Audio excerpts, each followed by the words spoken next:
Alors on a le grand plaisir d'accueillir le professeur Stéphane Schneider qui est un expert dans le domaine de la nutrition et les nutritionnistes viennent au congrès européen de gastro-entérologie probablement pour y chercher des informations importantes. Donc qu'est-ce que vous avez vu et qui pourrait intéresser nos patients sur la thématique nutrition et maladies inflammatoires intestinales, professeur Schneider?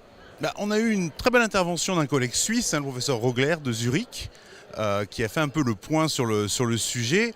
Et c'est intéressant parce qu'il a interrogé, il a fait une grande enquête en Suisse, et 83% des Suisses porteurs de maladies inflammatoires pensent que l'alimentation est en cause largement dans la survenue de leur maladie. Or, quand on regarde les preuves, il y a un énorme contraste puisqu'on n'a pas du tout ces preuves-là.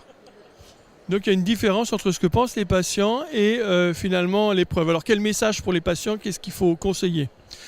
Alors déjà il faut leur expliquer pourquoi est-ce qu'ils peuvent penser à tort éventuellement. Et il a introduit la notion d'exposome. L'exposome, c'est tout finalement ce à quoi est soumis le tube digestif, tout ce qui passe dans la lumière du tube digestif. Et là-dedans, on a notre microbiote, nos microbes, on a les microbes qui passent, on a les médicaments, on a des toxiques. Et on a l'alimentation, parce que finalement, c'est l'alimentation qui, avant tout, transite par le tube digestif. Et donc, c'est difficile d'avoir des preuves. C'est difficile parce que il faut être exposé pendant longtemps. C'est pas une allergie. Il faut être exposé pendant longtemps à une alimentation pour dire c'est plutôt bon, plutôt mauvais.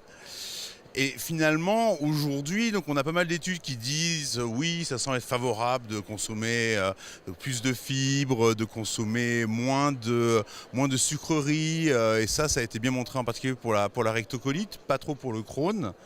Malheureusement, une grande déception sur une grande enquête où on suit des gens pendant des années, l'étude EPIC. Une grande déception, c'est que l'alimentation méditerranéenne ne protège ni contre le Crohn ni contre la rectocolite. Mais elle protège contre tellement d'autres maladies qu'on ne peut pas s'en passer. Alors les messages pour les patients, ils sont simples. Le premier, c'est qu'on sait que quand on est en poussée de maladies inflammatoires, il faut éviter de consommer des fibres parce qu'elles aggravent les symptômes. Par contre, une fois que la poussée est passée, il faut à tout prix reconsommer des fibres et reconsommer un régime normal. Le deuxième message, c'est que bien qu'on ne puisse pas dire qu'il y a des toxiques dans l'alimentation, on a quand même des inquiétudes sur le dioxyde de titane, sur l'aluminium. Et donc, le deuxième message, c'est consommer l'alimentation la moins transformée possible. Merci, monsieur Schneider.